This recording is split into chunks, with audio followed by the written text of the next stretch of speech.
Welcome, and thank you for joining us for the Jewish Democratic Council of America's Virginia 10th Congressional District Democratic Issues Forum. My name is Cookie Heimer Blitz, and I am the chapter lead for JDCA's Virginia chapter. JDCA is the political home and voice of Jewish Democrats, advocating for policies and electing Democratic candidates who share our core values. Going back to the 2020 elections, we've held issues forums such as this in Democratic primaries to provide opportunities for candidates to speak to issues of importance to Jewish voters. We are grateful to all of you who have joined us today and hope you find the forum informative. As President Biden told us in his State of the Union, this is an historic moment when freedom and democracy are under attack at home and abroad. On these issues and countless others, Democrats, including President Biden, are a crucial line of defense for our values and interests. This is why JDCA is working to ensure he's reelected and the Democrats win back the House majority in November. Virginia's 10th congressional district is one of many that Democrats must defend and win again. Over the years, many of us got to know outgoing Representative Jennifer Wexton, who's represented this seat since 2019. Representative Wexton has been a friend to JCDA for many years. We have supported her time and again, and she has consistently stood with Jewish voters. We at JDCA celebrate her accomplishments, thank her for her service, and wish her well. Today, we are happy to be joined by 6 of the candidates running in Virginia's 10th congressional district to succeed Representative Wexton. The candidates are Dan Helmer, Krystle Kaul, Eileen Filler-Corn, Suhas Subramanyam, Jennifer Boysko, and David Reid.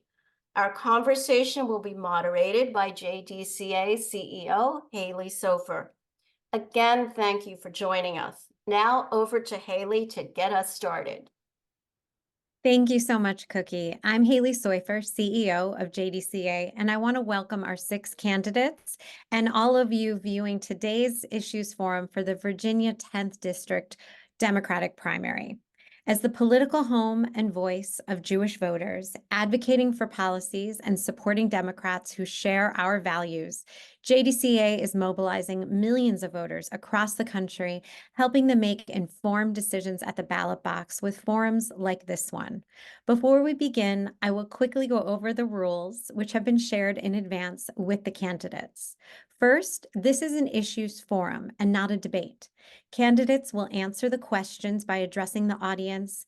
They will not engage with, address, or refer directly to one another. Second, there will be no rebuttals. If there's a violation of this rule, candidates will receive a warning. After that, we will mute candidates for violation of the rule. Third, this is not a campaign event. Candidates will not ask for your vote or financial support. They will share their views on a range of issues of importance to Jewish voters. Fourth, there will be time limits. Candidates will have 1 minute for introductory remarks, followed by questions, which they will then have 1 minute each to answer.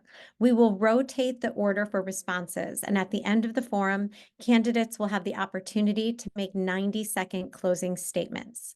As a reminder, we kindly ask the candidates to adhere to the time limits and the rules. We will keep time throughout the forum with a Zoom timer that the candidates can see. When time has expired, a bell will ring, which will sound like this. And then they will know time is up. Now that we've gone over the rules, we are ready to begin the forum, starting with opening statements. With their permission, we will address all candidates by their first name and proceed in alphabetical order of first names, and then we will rotate. So we will start with Dan, followed by David, Eileen, Jennifer, Krystle, and Suhas. Dan, you can start us off with your opening statement. Well, thank you so much, Haley. Thank you to everybody who's joining. I'm Delegate Dan Helmer. I'm the son of an Israeli immigrant, the grandson of Holocaust survivors. I've always stood up to extremists who threaten our democracy. It's why after the attacks on 9/11, I served in Afghanistan. That's why after Donald Trump's election, I got involved in politics and unseated a 17-year Republican incumbent in the State House. It's why in 2021, after the attacks on January 6th, I wrote the law to ban January 6th insurrectionists from holding office. And it's why after an extreme Supreme Court overturned Roe v. Wade, I led the successful effort to flip the State House in Virginia, making sure we could protect abortion rights in the only Southern state where they haven't been banned. I'm proud to have been endorsed in this race by the Washington Post, who knows that we need a fighter who stands up to extremists, is an effective legislator, and makes sure we win the toughest race. And I'm excited to have this conversation with you today. Thank you. Thank you. David. So Haley and JDCA and everyone, thank you so much for having me here today. This is really a very great way to be able to discuss these issues for everyone. And what I wanted to do is I wanted to start by just sharing a little bit of information about myself, because throughout this, we're going to be able to actually address some very specific information about the topics and the issues of the day through your 8 questions. But I want you to know that I'm someone who grew up very poor in the mountains of Virginia. I'm the first person in my family to ever get a college degree. I have lived here in the 10th Congressional District now for 24 years, and I think that residency is something that's really very important. I remember going back to the time when I was in college and I decided that I owed something back to the nation, and that's the reason why I joined the Navy in 1988. It's the reason why I ran for delegate in 2017 and why I'm now running for Congress in 2024. I want to be able to give back and continue to serve and help others have the same opportunity that I had. Great. Thank you so much. Eileen. Thanks so much, Haley, and thanks so much to JDCA. I'm Eileen Filler-Corn, the 56th Speaker of the Virginia House of Delegates, and I'm running for Congress because now more than ever, we need women on the front lines defending our rights and our freedom. I was raised with the idea of giving back to the community as essential. Tikkun Olam was a frequent refrain and has been a guiding principle in my life. As a mom, as delegate, and eventually the first woman and the first Jewish person to ever serve as Speaker of the House, my mission has always been to protect families.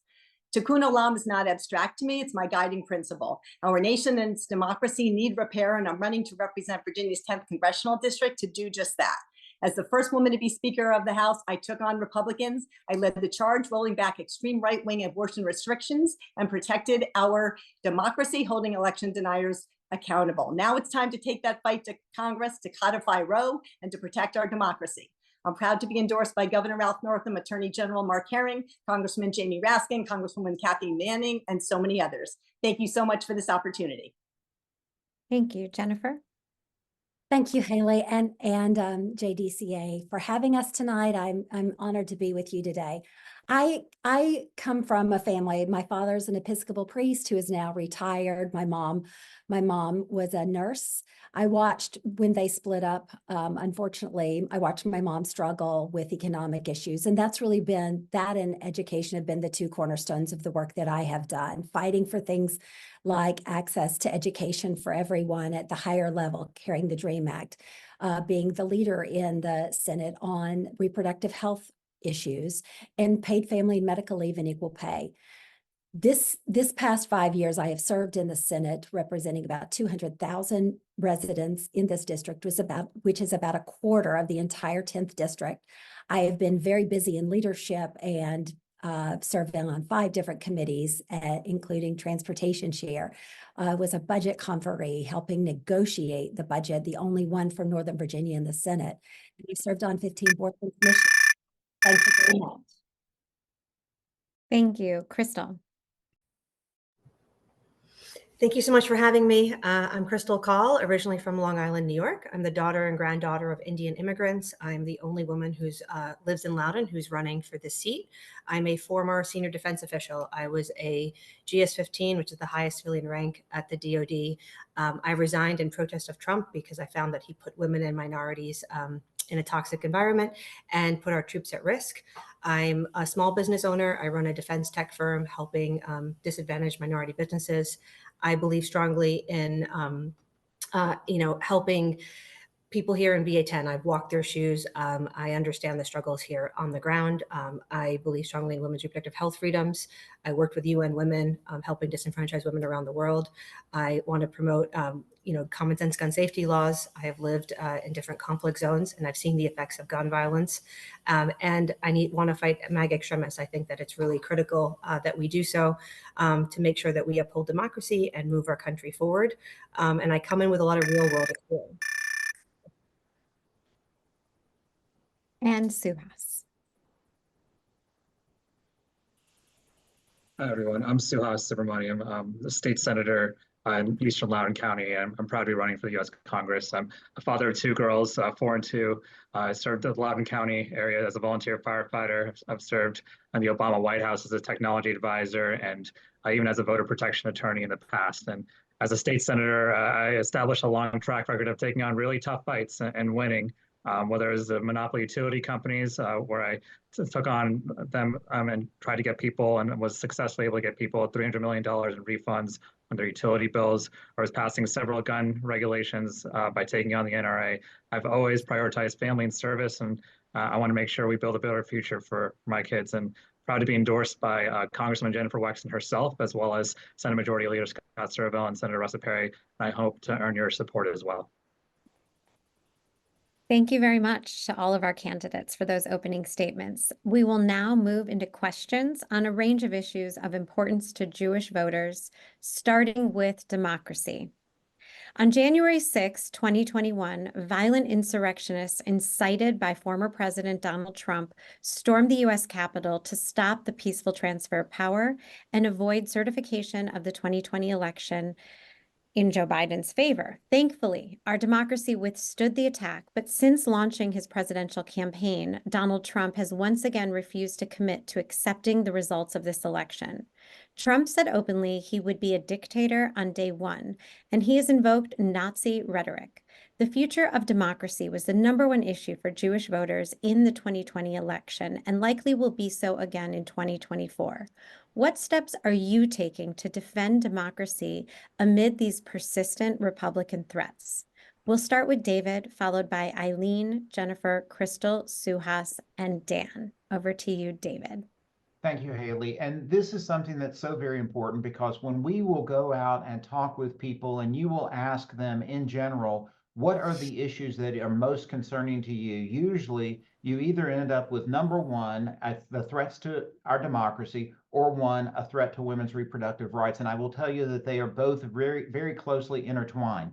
The thing that I remember on that particular day on January the 6th of just being so shocked, because again, I had taken the oath of office in 1988 to be able to protect and defend the Constitution against all enemies, foreign and domestic, did that for 23 years as a Navy intel officer, and then retook that same type of oath again when I began serving in the Virginia General Assembly in 2017. I have introduced legislation that would have prohibited individuals who participated in the January 6th insurrection from being able to serve. And I have also continued to work to be able to strengthen our democracy. And we've got to be able to maintain the majority in the Senate, retake the House, and maintain the majority and maintain President Biden. That's the first step to being able to be sure that we protect our democracy. Thank you, Eileen. Thanks so much for that question. Yes, that is one of the top issues as I campaign and travel around. Everybody's concerned about. And I believe strongly that our democratic values are what makes America exceptional. It's been really troubling to see so many attacks across our democracy. And as we've discussed, and as you've heard, means different things to different people. But we heard, as you said, that Trump said he's going to be a dictator on day one when he's reelected.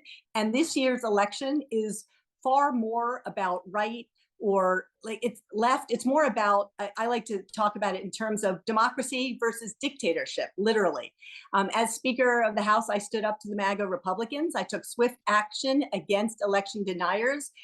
We passed eight new voting right reforms, making voting more easier for all eligible voters to cast their ballots. We were 49th in the country for level difficulty voting, and then we moved to 12th after my speakership. Virginia now is the most progressive voting rights laws in the South.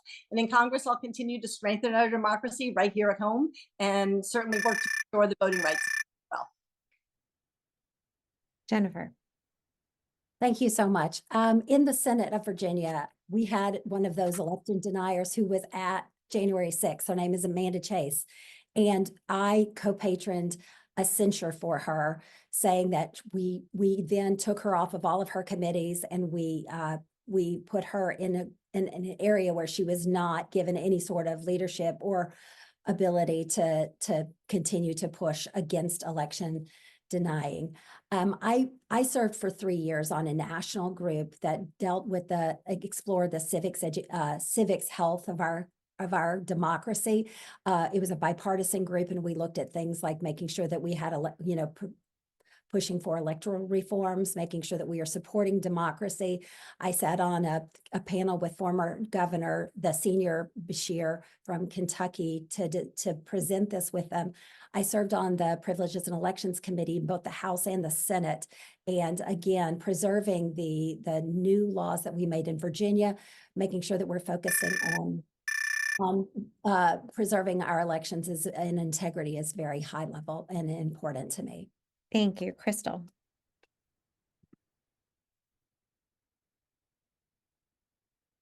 Sorry, I had to unmute there. Yes, so I think first and foremost, we have to defend our democratic institutions. My career with the CIA, Air Force, with the Department of Defense has given me firsthand experience about protecting our nation's democratic institutions. That's a big reason as to why I actually resigned in protest of Trump, because I felt that our institutions were being put at risk. I took an oath to defend our democracy from extremists, both foreign and domestic. And I've seen the dangers that arise. I think number two, we have to uphold rule of law, ensure that rule of law is respected, make sure that we maintain a healthy democracy, and support robust investigations into any actions that undermine it. We need to protect voting rights. Democracy thrives when everyone has an equal opportunity to participate. And I want to make sure that I fight to do that, and fight for, the John Lewis Voting Rights Advancement Act, for example. And then combating disinformation is something that I know intimately well. In a lot of my work I did with the Defense Threat Reduction Agency, making sure. Thank you. Suhas. Thank you. It's a great question. I mean, I've been fighting for protecting democracy my whole life. I was a voter protection attorney in the Obama re-election campaign, and I saw, some of the worst of our democracy with polling locations having the wrong hours and not enough ballots printed. And now it's gotten worse. And January 6th was, should be the end, but could be only the start of what's worse and what could come. We don't stand up to Trump and MAGA Republicans who want to undermine our democracy for their benefit. We have to make sure we also protect the federal workforce. Trump has not only said he wants to be a dictator and he wants to have several more terms in office, he wants to get rid of the federal workforce, many of whom live here in our county. And we also need campaign finance reform as well. We need to make sure that people have a voice and are not drowned out by corporate influences. And so I want to make sure that we are protecting our democracy from top to bottom, and I will do so in Congress. Thank you. Dan.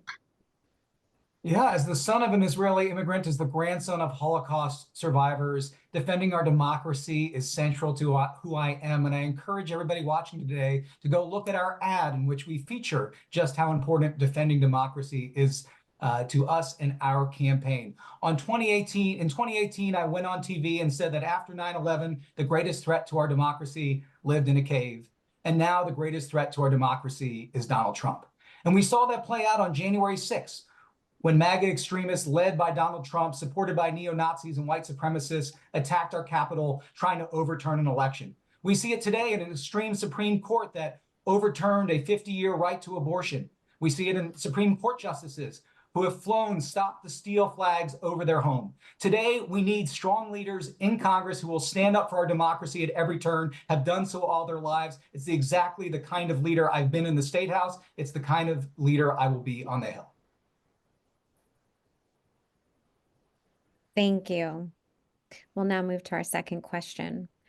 President Biden has championed gun control measures, passing the most significant gun control package in 30 years, establishing the first ever White House Office of Gun Violence Prevention, and addressing the root causes of gun violence in our communities. He's repeatedly called on Congress to take additional action, including expanding background check requirements, banning assault weapons, and requiring safe storage of guns.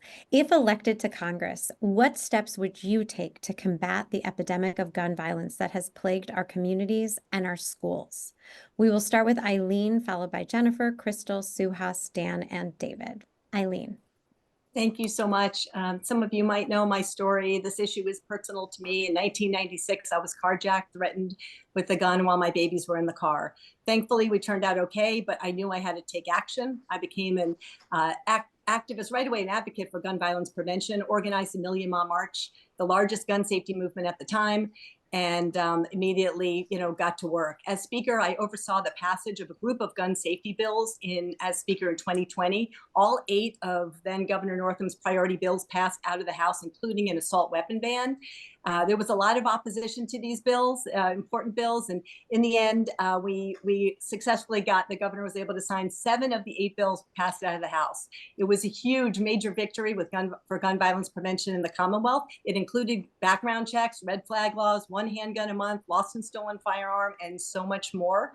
And obviously, these are top priorities. They were for me then, they will be in the future as well. Those bills that we passed in Virginia served as a model for the federal legislation, and we need to ban assault weapons in Congress.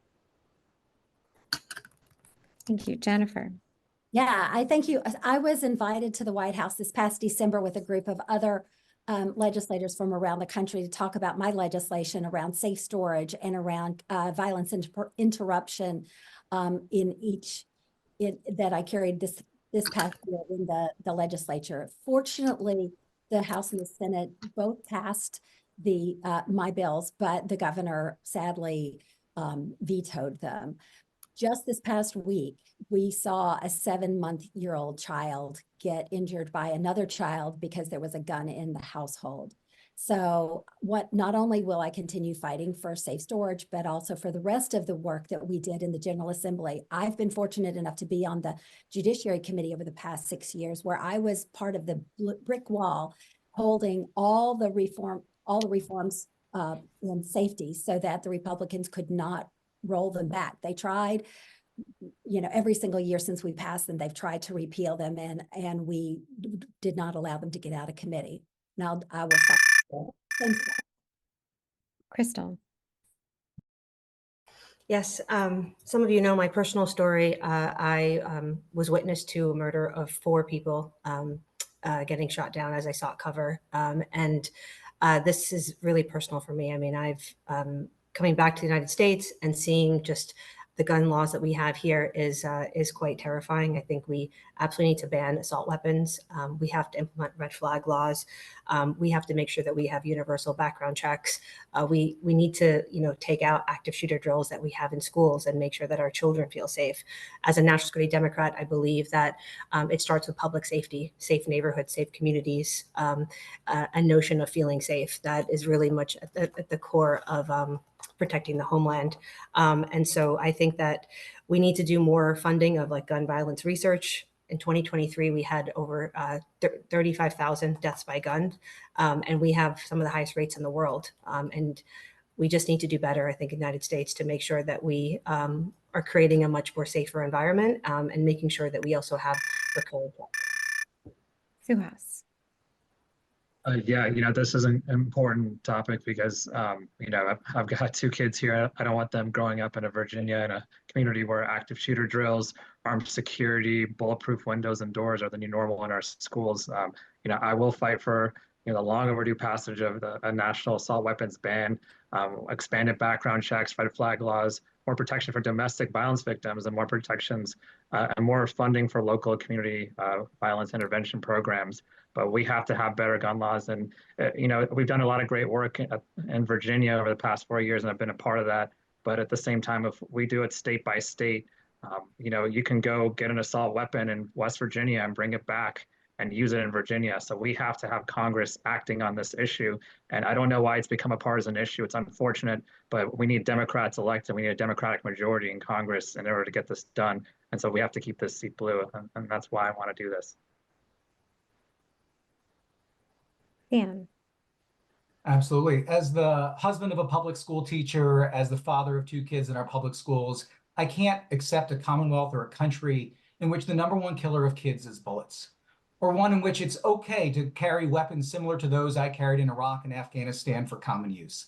That's why when in 2019, my delegate voted against every single common sense gun violence prevention measure in the General Assembly, even in the wake of the shootings at Virginia Beach, I took action and unseated him.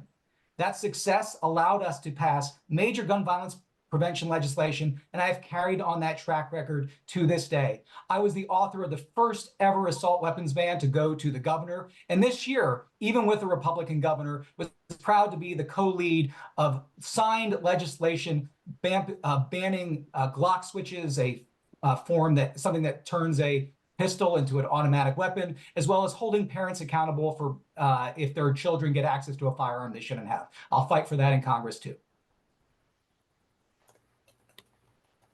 Thank you, David. So thanks, Haley. I think one of the things that you're finding in this, there's probably a lot of consistency in what our positions are, but I think one of the things that we have to recognize just as a society as a whole, and I encourage people to think about the gun safety issue as being something akin to like a computer, where it's like you have the hardware problem that we have to address, and we have the software part of the problem that we have to address also. As a member of the House Appropriations Committee, we put $28 million extra money into mental health services to be able to address that software portion of it. I will also say that I have supported and introduced a 1 handgun a month buyback program, as well as supported the assault weapons ban and also the universal background check. All the good things that we've done here in Virginia have to then be translated into what we need to be doing in Congress, because these are really national issues, not just state issues. And so I'm committed to being able to make those efforts and to be able to make those changes when I go to Congress and represent you. Thank you very much. We'll move on to our next question. Anti-Semitism is on the rise in the United States and around the world. Following President Trump's election, anti-Semitism and attacks on Jewish Americans and Jewish institutions dramatically increased, and they did so again in the aftermath of October 7th. 1 year ago, President Biden unveiled the first ever national strategy to counter anti-Semitism, which consisted of meaningful actions to be taken across the U.S. government to counter the scourge of hate. What are you doing to combat anti-Semitism in Virginia? And if elected, what measures would you support in Congress to combat anti-Semitism nationally? We'll start with Jennifer, followed by Krystle, Suhas, Dan, David, and then Eileen. Jennifer. Yeah, thank you so much for the question. The incidence of anti-Semitism has been rising over the past several years. And I think all of us remember horribly in 2017 in Charlottesville when the neo-Nazis came and marched over the University of Virginia campus.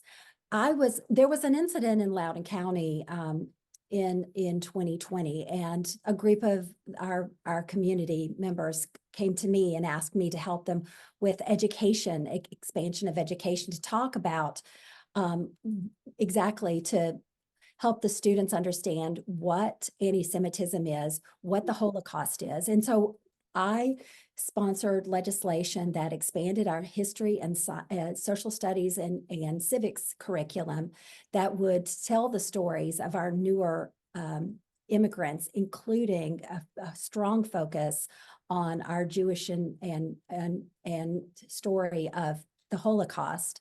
We spent a year on that. There were stakeholders, students, parents, teachers, and unfortunately, the governor threw the package away. But I will continue to work on education. Krystle, thank you. Yes, on a personal level, in high school, I was actually senior editor of the Holocaust Genocide Project. It was a magazine that we published to highlight in remembrance of the Holocaust. And we actually started an adopt a survivor program. So we had Holocaust survivors come to the school and share their stories. I think that was really important. That is something that I would actually want to implement in schools across Virginia. I think that it's important to remember your history and to make sure the youth know that. I actually traveled to Israel when I was 20 with the American Jewish Committee. I wrote a proposal to the Israeli Embassy and AJC on, the Jewish American and Indian American diasporic, anecdotes and about the both of the communities and discrimination that we face. And I got to actually go to Israel and to experience it from different levels: education, meet with Ministry of Defense, meet with people in different parts in Ashkelon, for example, and enjoy Sabbath. Thank you, Suhas. Thank you. When we had an incident in South Riding in my district in Loudoun County where anti-Semitic graffiti was drawn in a shopping area, and as well as racist and other slurs, and we all came together for a vigil, an interfaith vigil. The community came together, and after that, I traveled to Israel as well to learn more about anti-Semitism around the world and what I could do about it. And one of the bills I brought was to help and require localities when there is anti-Semitic graffiti and hate speech like that to take it down immediately. Because that hate speech was up for a long time, unfortunately. And then I brought legislation to add ethnicity to protected classes when it comes to hate crimes, to make sure that when there's, among other things, if there's anti-Semitic hate crimes, that those are classified as hate crimes when there's anti-Semitic crimes. And so I'm going to continue to do that work in Congress. Dan. Yeah, this is an issue that is deeply personal to me. In my 2019 and again in my 2021 race, my Republican opponents trafficked in anti-Semitic tropes in 21 so vicious that the Washington Post editorial board weighed in, calling the anti-Semitism blatant. I have taken significant steps as a member of the General Assembly to combat anti-Semitism, particularly in a time when it is on the rise. And even in my children's own schools, we're seeing swastikas drawn on the walls and in the bathrooms. That's why this year I introduced bipartisan legislation to combat hate crimes in Virginia, working to make sure every member of leadership, Democratic and Republican, was on board, making sure that the governor also included it in his priorities, even though we come from different parties, and making sure it passed on a large bipartisan basis through the House. As your congressperson, that's exactly the kind of approach I'm going to take to anti-Semitism, making sure we have a national platform to combat it, that we take it seriously, and that we fight for equality at every level.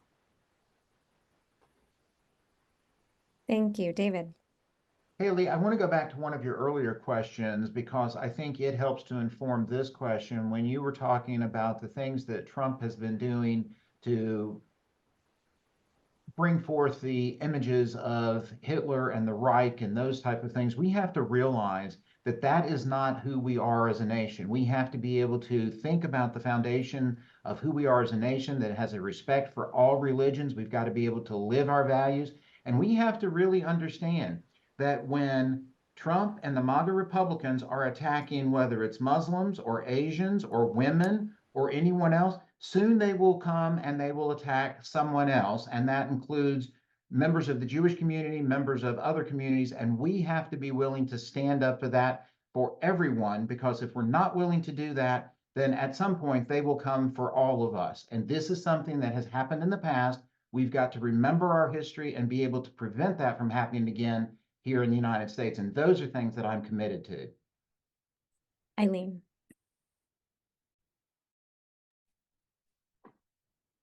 Yes, this is, hopefully you can hear me. This is a really personal issue for me. As you all know, as the first Jewish speaker of the Virginia House of Delegates, I'm no stranger to anti-Semitic attacks. There are literally people, white nationalists, I should say, in federal prison today for plotting to assassinate me. The anti-Semitism has been loud and clear year after year. As recently as just a few weeks ago, put on social media, having somebody draw a Hitler mustache and blood dripping down my face and horns and all of that.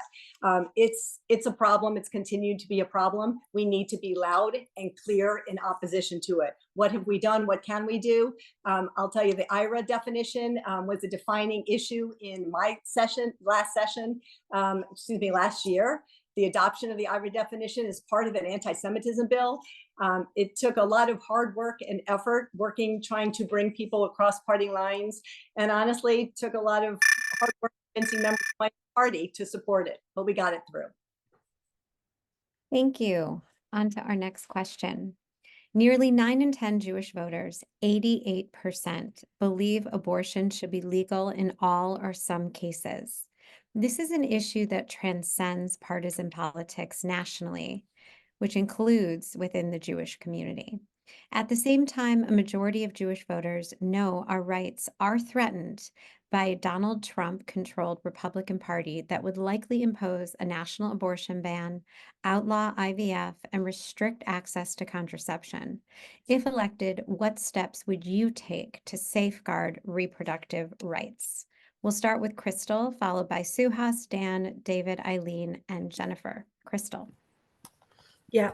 On day one, I would codify Roe v. Wade. I think that we have to take the right to choose out of the hands of states and put it, in the federal government. I think it's ridiculous that in 2024 we still have to fight for this. I don't think that anyone should have the right to legislate on a woman's body. I know this personally, being a woman. It's very hard to understand what that would feel like if you're not a woman. I worked with UN Women. I've helped disenfranchised women around the world. I've actually helped to teach, sex education and teaching about reproductive health rights locally, nationally, and internationally. And I think that it's tragic to see, for example, in Arizona, that abortion got banned, and we can't have that continue. So I've been a big women's rights advocate for my entire career, and I think that the time is now to take a stand. We need strong female leadership, and it's important that we make that known and protect women's rights to choose. Thank you, Suhas.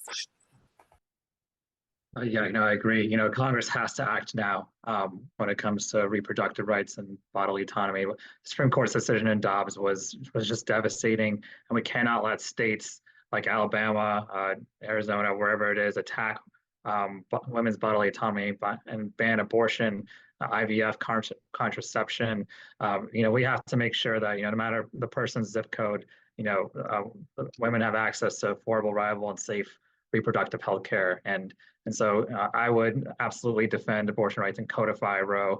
I would also want to make sure we are that our health plans are covering contraception and some of these procedures as well. And I want to make sure that we're doing this at the federal level in Congress, so that we don't have to worry state by state whether the person where they live is going to affect their access to reproductive care. Thank you, Dan. Absolutely. It's an issue that's very personal to me because after our second son was born, my wife's cardiologist told her to never get pregnant again or she could die. And I have a new nephew today after my sister's cancer diagnosis only because of IVF. That's why in Virginia, I've been a champion of reproductive rights, co-patroning a constitutional amendment to make sure that we protect abortion access in Virginia, leading on passing bills to ensure that Planned Parenthood clinics can dispense medication like birth control. And as the Washington Post says in its endorsement of me, before people were talking about it, trying to expand IVF coverage across the state. In Congress, I will be a champion, fighting to make sure we not only codify Roe v. Wade, but expand access to IVF, protect access to contraception, and ensure that as part of protecting our democracy, we ensure that women, not politicians, make their own healthcare decisions. Thank you, David. Haley, I think that this is one of those things that is really very important to me personally, because I am the father of 2 adult women. And I remember when the Dobbs decision came down, that they both came in and they were almost in tears about the concern about what was going to happen with their choices related to their body and their ability to make decisions about their reproductive rights. And that's something that's so very personal. It doesn't matter how old you become as a parent, they're still your children, and what they feel and how it hurts them also affects you. I will tell you that's the reason why when we talk about this on the campaign trail, that protecting democracy and protecting women's reproductive rights are so very intertwined, because the Republicans want to undo the democracy, and then they also want to roll back women's reproductive choices. And a women's right to reproductive choice should not be determined by just arbitrary state borders. This is something that should be put into the federal code so that a woman in Alabama or Virginia has the same rights to reproductive choice. Thank you. Eileen. Absolutely. We know that abortion is on the ballot this year. We must codify Roe. I'm hearing it from voters all over the district, honestly, all over the political spectrum. I've always defended a woman's right to choose. As Speaker, I took on Republicans to repeal the extreme right-wing abortion restrictions and expanded access to birth control for Virginia women, including requiring all health insurance plans to provide year-long coverage of contraceptives. We absolutely have to stand up against MAGA extremists. I'm the candidate in this race who has fought Republican efforts in Virginia back in 2012 to when they were trying to shame women and harm access to abortion and contraception. On the House floor, I argued against a Republican transvaginal ultrasound bill, and also shined a light on HB1, the personhood bill, and the effect that it would have on contraception. In the House, I also led the fight on abortion restrictions and how it conflicts with Jewish law, which respects the life of the mother. And those who oppose reproductive rights have never answered this question, and it has been asked over and over again. Thank you, Jennifer. Thank you so much. I've been an activist around reproductive health since the 1980s when I was a college student, having a debate between Sarah Weddington, the attorney in Roe v. Wade, and Phyllis Schlafly. But in the General Assembly, I have been the leader on reproductive health. I've carried the bills. I am the chief patron of the constitutional amendment to enshrine abortion care both this year and last year. I carried the whole women's health bill and access to reproductive health. I've been doing this for years, and it has been the #1 issue in all of my races. This is going to be my 10th race in 11 years. We need to codify Roe, but we also need to make certain that we are taking all of the decisions around reproductive health back to the doctors, because we are seeing patients in other states where doctors are waiting until the woman is at her deathbed before they take action. I too had a very serious pregnancy-related illness, was told that I was about to die, had a kid in the NICU unit for 6 weeks, and told never to have another baby again. So this is very, very serious for many women and patients around the country. Thank you. Okay, we will now move on to our 5th question. Since taking office, President Biden has created over 15 million jobs and significantly reduced unemployment, which is now at a 50-year low. Democrats in Congress played a crucial role in strengthening the economy by passing the American Rescue Plan and the Inflation Reduction Act, and expanding programs to grow the middle class while reducing deficits and prices. If elected to Congress, what policies would you champion to lower costs and support working families in Virginia? We'll start with Suhas, followed by Dan, David, Eileen, Jennifer, and Krystle. Suhas. Thank you. It's a great question, and I would continue some of the work I started in the General Assembly. I talked to so many people in my county, Loudoun and Prince William too, when I was representing it, and they talked about the cost of prescription drugs, for instance. And so one of the important policies that we passed was allowing Medicare to negotiate drug prices. And so it would be great if they could negotiate prices for more drugs. If we could expand upon that, it'd be great if we could address some of the issues caused by the Trump tax policies that he passed in 2017 that were really difficult for our deficit as well as on our tax system, and I think also led to increased costs as well for a lot of families. And I'd want to make sure that long term that we have both a tax system as well as an economy that works for everyone. We have to rebuild the middle class. We have to be there for working families and expand, not cut, the social safety net. Thank you, Dan. I think if you want to defend our democracy, you have to look at our economy. And when I talk to young people, I hear over and over again that they are concerned that they won't be able to get into the middle class. That's why in Richmond, I have fought to end junk fees. I have fought to force lowering of the cost of care by hospitals. I fought and successfully got the largest expansion of SNAP in Virginia history, which I authored.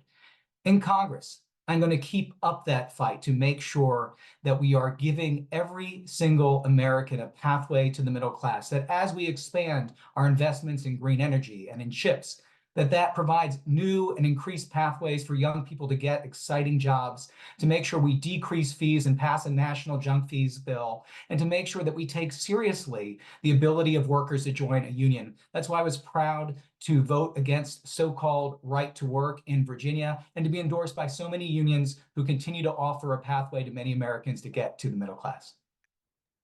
David. Haley, this is one of those items that's really very personal to me as well, because again, as the first person in my family's history, going back to the 1700s, living here in Virginia, to get a college degree, I know that a college degree can break that cycle of poverty that families have lived in for generations.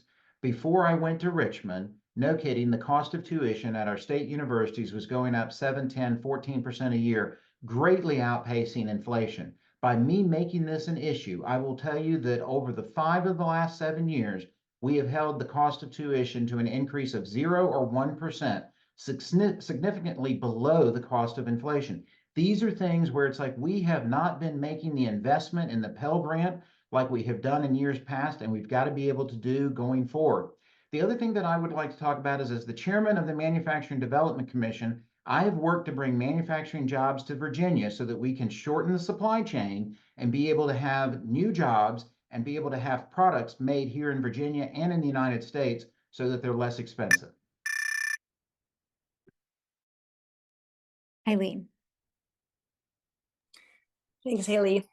In America, we'd like to think that if you work hard, you should have basic economic security and an opportunity to grow. It's really that simple.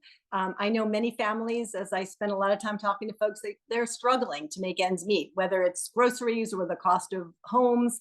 And we hear and we say wages are up and unemployment is down, but we need to do more. As Speaker of the House in Virginia, I expanded affordable health care, was able to cap the price of insulin, raise the minimum wage. But prices are still too high and wages are still too low, so we need federal action. And in Congress, I'll continue to fight to make living in this country more affordable. We can implement legislation to lower prescription drug costs, finally raising the federal minimum wage. There's so much more that we can do. A consistent focus of my time in office was making Virginia more affordable for working families. And in 2020, as Speaker, was also helped pass an increase in minimum wage. And it was the first crucial step in the process of making living in the Commonwealth more accessible. And I also passed the G3 bill, tuition-free community college for low and middle students. Thank you. Jennifer. This has been the cornerstone of the work that I have done, you know, reflecting back to my mom's experience with wage theft and dealing with pay inequity. I have focused on things like equal pay laws, getting wage salary history banned in Virginia, working on paid family and medical leave. We are the only industrialized nation in the world that doesn't have an official paid family and medical leave program. But I've also been the chair of the Broadband Advisory Council over the past many years, working on expanding access so that people have the ability to work in their communities and kids can get their education without having to go to McDonald's. I eliminated the grocery tax and the tax on menstrual products and diapers during my tenure. And I have been assigned as not only as budget conferee, making sure that we're investing in education and kind of out of the box ways of helping people find access to higher education. But also I will be looking at our tax policy in Virginia. We need to do that at the federal level as well, but expanding access to education, giving people the opportunity to have a seat at the table like collective bargaining. So people are ways that we can expand our economy. Thank you. Krystle. Yeah, as a small business owner, I completely get it. I think we definitely need to have more tax incentives for small businesses. I'll push for these tax incentives and for credits for small businesses here in VA-10, especially for startups in their early stages. They really struggle a lot as they're trying to get government contracts. We need more infrastructure investment. We need to really put more into workforce development programs. I think we need to have more support for innovation and technology. And also, I know CHIPS Act was brought up. I actually worked with Intel CTO on CHIPS Act and making it more accessible for small businesses. And that's something that is, an initiative that Biden is pushing around the country. And we here in Northern Virginia have a great opportunity, especially with smart cities, IoT, AML, to really get into that. Sustainable development is something that I think we need to have, which is having more sustainable business practices that can lead to cost savings and long-term growth, and advocating for policies that. Thank you. Earlier this year, a bipartisan coalition of senators negotiated a comprehensive immigration reform bill, which would have transformed immigration policy and enhanced security at our border. Donald Trump forced Republicans to kill the bill, and since then, there's been little progress on immigration reform and border security negotiations. What is your view of immigration policy, and what immigration, refugee, and asylum policies would you like to see changed and implemented if immigration reform was to go through? We'll start with Dan, followed by David, Eileen, Jennifer, Krystle, and Suhas. Dan. Well, thank you. As the son of an immigrant, as the grandson of ancestors who came here as refugees, I know the power of our country as a welcoming place that provides refuge to those in need. And also, as somebody who spent my life defending our country, I understand the importance of our national security as well. I am tired of the demonization of immigrants and refugees. And at the same time, I know that we all collectively understand what the future of immigration policy ought to be. And when we were frustrated with our democracy and the failure to act of Congress, we're frustrated because we actually share much in common. One, we believe there ought to be a pathway to citizenship to those who came here as children and for many who came here for a long time. Two, we believe our immigration policy ought to be humane. And three, we know that we need secure borders. As your congressperson, I will fight for those common sense policies supported by most Americans. Thank you, David. Haley, this is a really good question because, again, at its foundation, we have to recognize that we are a nation of immigrants. All of us, with the exception of very few people, have come from some other place. And once we understand and we recognize that, this is actually an opportunity for us to be able to work across the aisle and be able to work with Republicans. And some people will think that that's not doable. But let me just give you an example. When you start talking to Republican farmers about being able to address H-2B visas so that someone can harvest their crops, they start sounding like Democrats wanting immigration reform. When you start talking about high-tech companies wanting to be able to bring in and address the green card quota system so that they can fill H-1B visas, those Republican business owners start to sound like Democrats because they want immigration reform. And also, very recently, Secretary of the Navy, Carlos Del Toro, has said we need to have immigration reform so we can continue to build the ships of the Navy so that we can continue to be the world superpower. These are things that we have to be able to address, and we can work together on those things. Eileen. Earlier this year, a bipartisan group of senators negotiated and agreed on a border and immigration legislation. They kind of came to a deal. It was Republicans, it was Democrats alike. The legislation had even been supported by Border Patrol Union, but no surprise, Donald Trump was focused more on scoring political points than actually tackling the issue. And so rather than coming up with a bipartisan solution, he lobbied congressional Republicans to basically tank the legislation. And they continue to use immigration as a wedge issue. And there are, the solutions here basically is we need to bring people together. We need Republicans who have the political courage to stand up against Trump and work together. We strongly need comprehensive immigration reform legislation. We need it so that we can strengthen our asylum system. We need to focus on expanding legal pathways for migration, and honestly protecting the U.S. refugee admissions program. And I would also support the passage of the Afghan Act to protect Afghan partners as well. Jennifer. Thank you. We live in a really robust, diverse community here in the 10th District, and it is incumbent upon us to continue to advocate for a fair and thoughtful immigration reform. I think my children were born right around the time the last time we actually did something meaningful in Congress. So I believe that we need to expand the number of attorneys and judges who can help move the paperwork.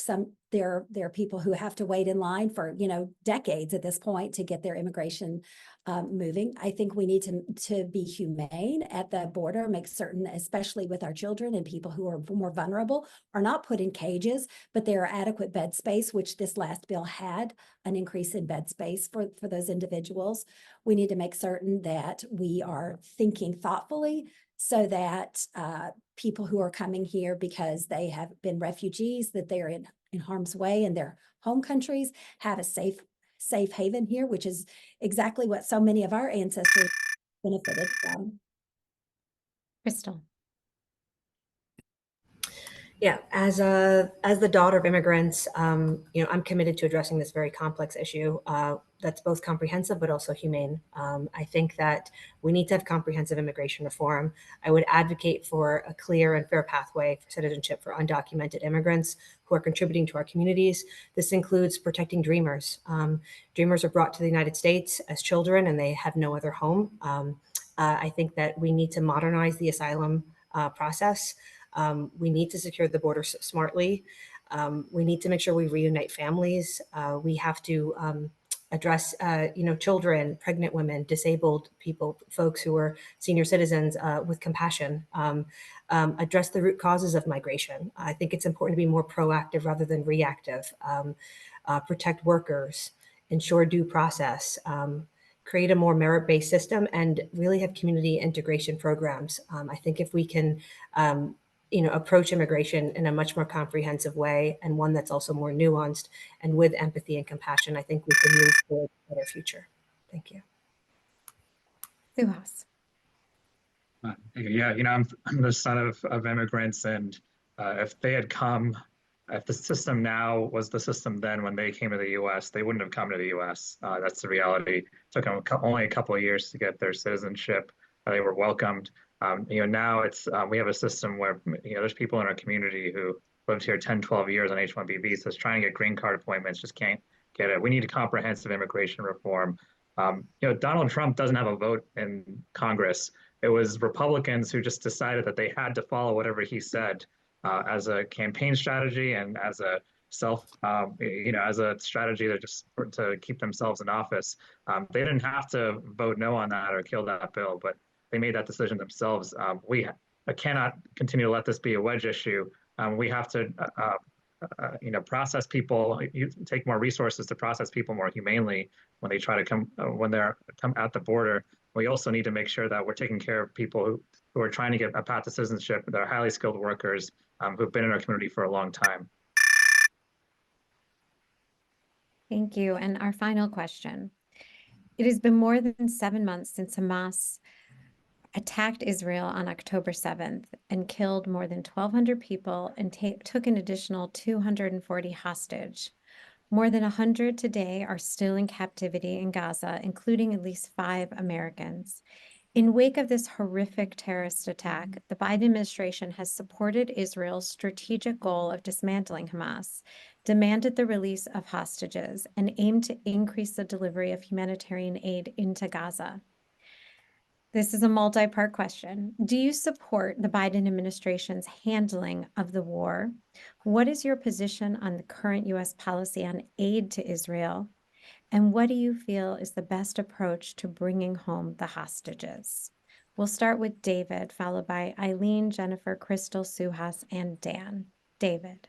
So Hallie, thank you again. This is one of those questions where it's like, I believe that my experience from having had a top secret clearance since 1988 and having dealt with a lot of these issues for the better part of several decades, I'm able to bring a very experienced view and a discussion to this. One of the things that we have to recognize is that that Israel has been our ally for the better part of 70 years. We have a responsibility to being able to work towards the dismantling of Hamas, But at the same time, we need to have a ceasefire. And then just beyond that, we've got to be able to define a way to rebuild Gaza. We've got to rely on our experience after rebuilding Europe from the Second World War so that we can de-radicalize these Palestinian youth so that they have another option as opposed to affiliating with Hamas. Then we need to be able to work towards a long-term two-state peaceful solution where both the Israeli people and the Palestinian people can live in peace together. That has to be our long-term goal. Eileen. What's going on, obviously, is devastating ever since October 7th. I think we all know exactly where we were when we read and heard, and the pain continues to this day. I am really pleased with how President Biden has been so incredibly supportive of Israel, its right to self-determination, its right to defend itself in light of the atrocities of a terrorist organization, more specifically Hamas, and its recognition that what's going on day to day is devastating for all people involved. And everybody mourns the loss of children or innocents. I believe strongly that Hamas is a terrorist organization whose goal and focus is the destruction of the state of Israel and Jewish people. Palestinians who have lived in Gaza have suffered under the barbaric rule of Hamas for far too long. They are used as human shields. We must continue to support Israel, and we must ensure that the humanitarian aid is provided for Gazans, and we must have an end to this war, return of the hostages, and we must start figuring out who is going to be in charge of assuming Hamas is out. Jennifer. Thank you. I think I agree. We all remember October 7th and how horrified we all were, the pain of the individuals, the families.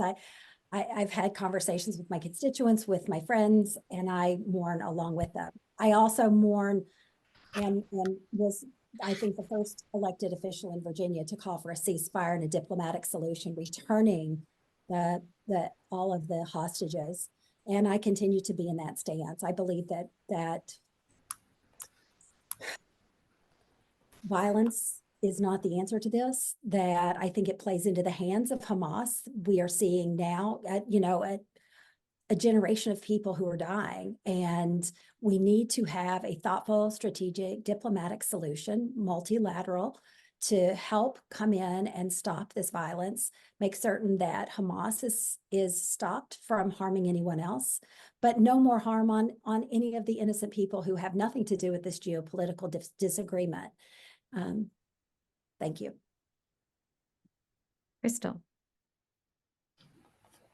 Thank you. I actually co-led an ISIS crisis counter-terrorism cell, and I have worked with the Israelis in the Department of Defense. I've had a top secret SCI clearance with a polygraph for most of my career. I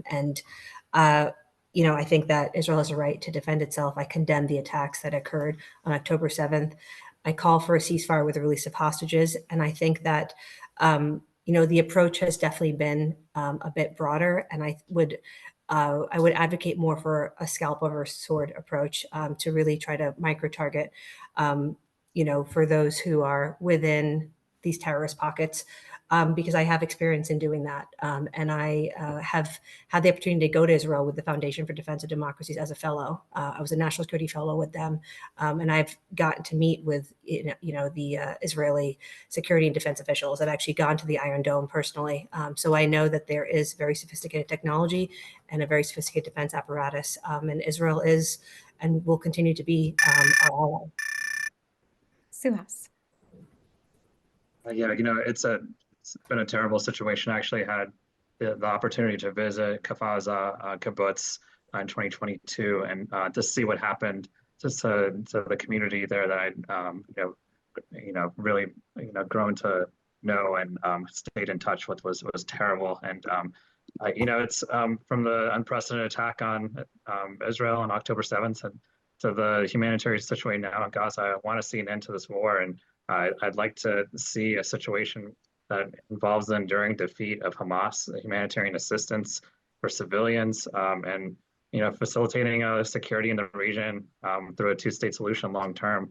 Just Hamas can't be one of the states, and I support us funding humanitarian assistance in Gaza as it rebuilds and for Israel.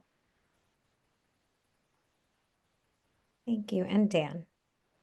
Yes, conducting counterterrorism operations around the world, I saw how central to U.S. national security interests the U.S.-Israel relationship is.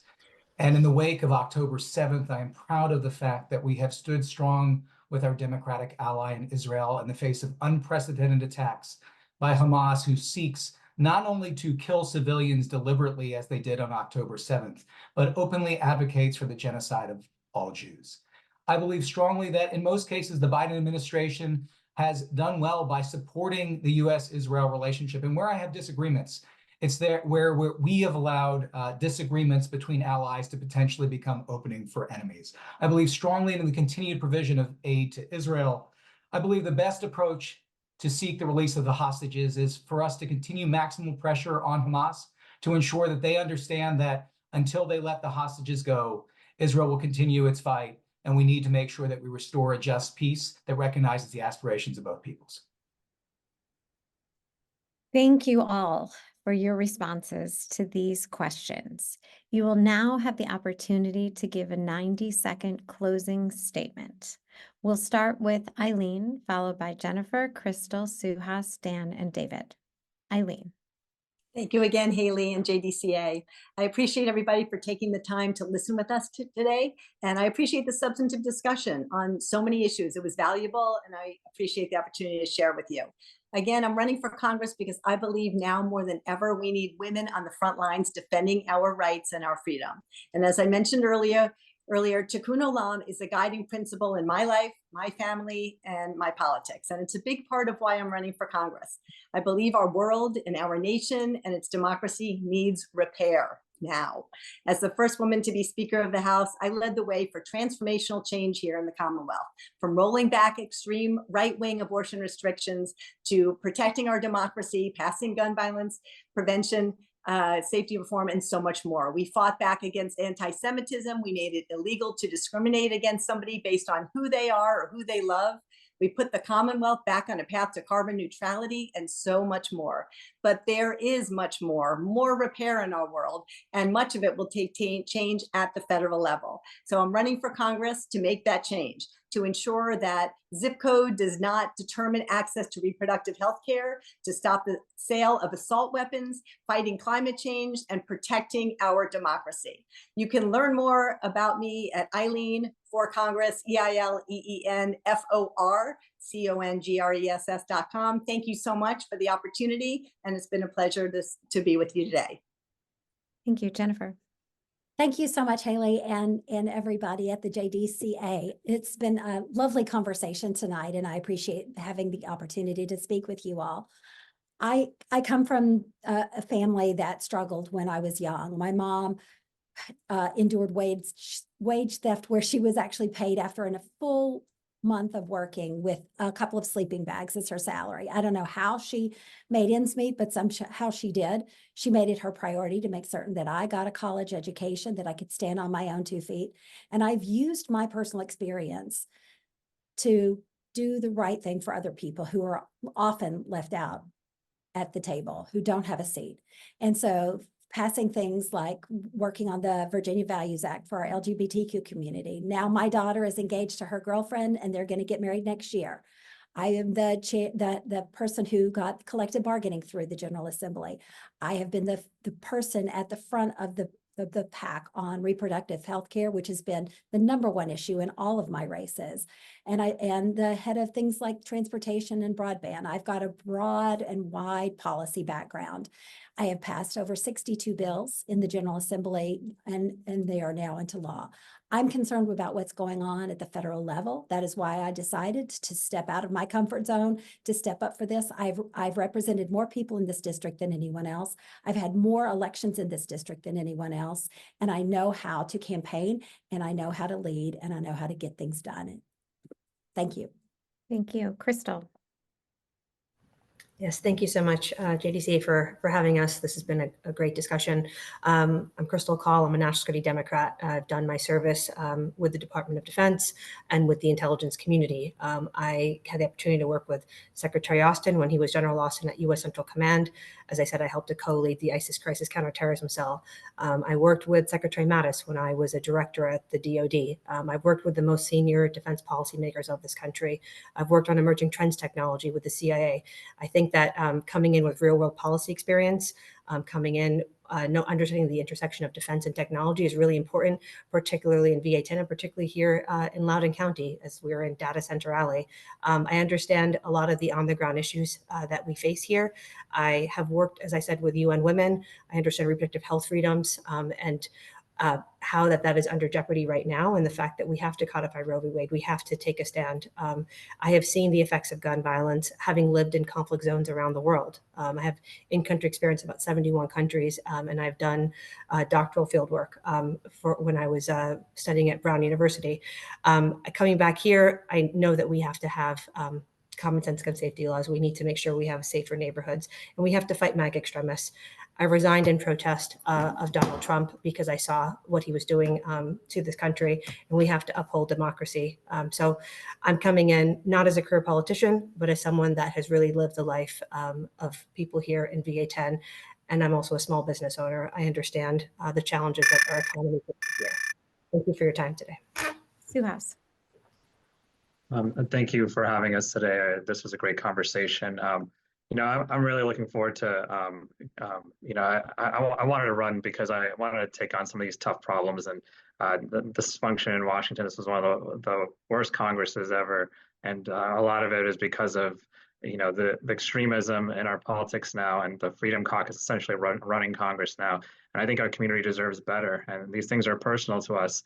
When there's a government shutdown, that means our food pantries are giving me calls telling me to post on social media because they're getting overrun, and people are living paycheck to paycheck.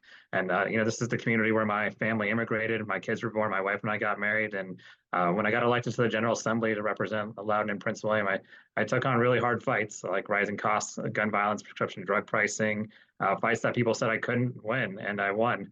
Because that's what our community needed. So I look at Congress now, I see more tough challenges like the ones we talked about today that people are saying we can't overcome. And I see a problem that I think I can solve.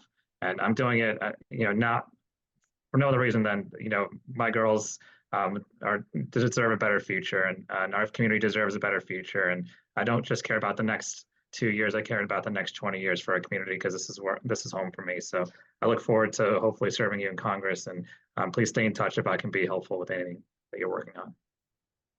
Dan. As the grandson of Holocaust survivors, my family knows that democracy is fragile. I didn't know till I was a teenager that the Seder liturgy didn't actually end with God bless America. My family history is why I went to West Point, served in Iraq and Afghanistan, and have spent most of my life defending our democracy. It's why after Donald Trump was elected, I went on television in 2018 and said that after 9/11, the greatest threat to our democracy lived in a cave, and now the greatest threat to our democracy was Donald Trump. My concern for our democracy is why in 2019, I ran against and unseated a 17-year Republican incumbent who had voted to criminalize abortion and voted against every single common sense gun violence prevention measure. My concern for our democracy is why after the attacks on January 6, 2021, I wrote the bill to ban January 6 insurrectionists from holding office, and why after an extreme Supreme Court voted to overturn Roe v. Wade, I led the effort in 2023 to flip the state house in Virginia and protect abortion access here in our Commonwealth. The reason the Washington Post has endorsed our campaign is because they know that Virginia 10 voters are looking for a fighter who will stand up and defend our democracy and turn around and pass effective legislation. And so I hope if you're interested in learning more about that fight, you come and visit our website, danhelmer.com, and get involved. Thank you so much. Thank you, David. Haley, JDCA, thank you so much for doing this today. These forums are so very important for us to be able to outreach to the community and be able to share our views and our vision for what we want to be able to do as your next congressperson. I think that you've probably found through this that there's a lot of similarities in policy positions from all of us. What I want to talk about is 5 things that I think you need to be looking at as you're making a decision about who you're going to elect in June and then hopefully represent you in November. And the first one is those personal lived life experiences.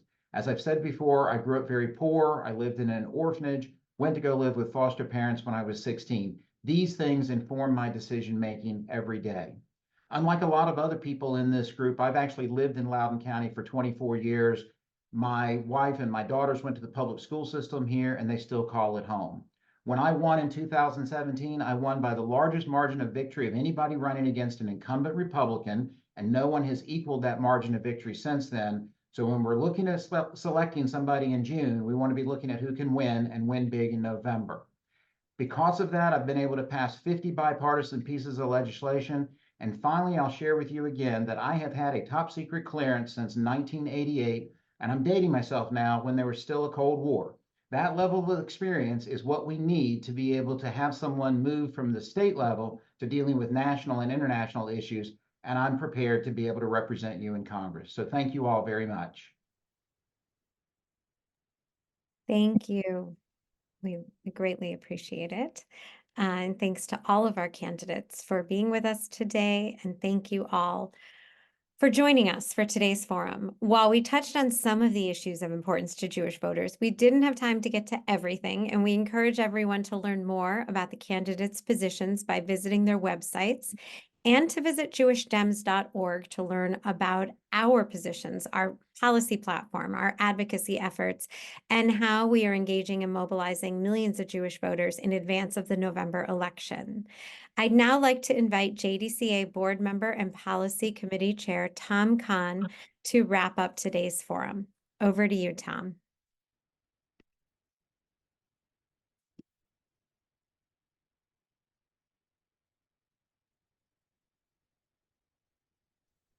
Sorry about that. I had to unmute myself. I'm sorry about that. I had to unmute myself. It's usually my wife who does that.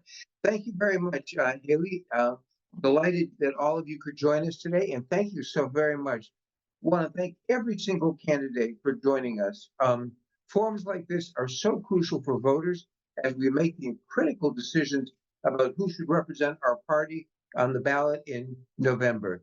We hope that you learn more about the candidates and that you are inspired to take action over the coming months as the election rapidly approaches.